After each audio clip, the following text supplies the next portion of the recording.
ከጥፋት ጉድጓድ ውስጥ ክርግርግ ጭቃ ያወጣኝ እግሬን በድንጋይ ላይ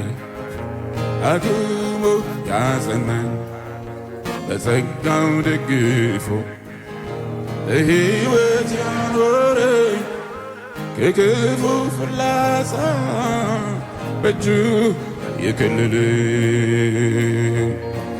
ነፍሴ ሆይ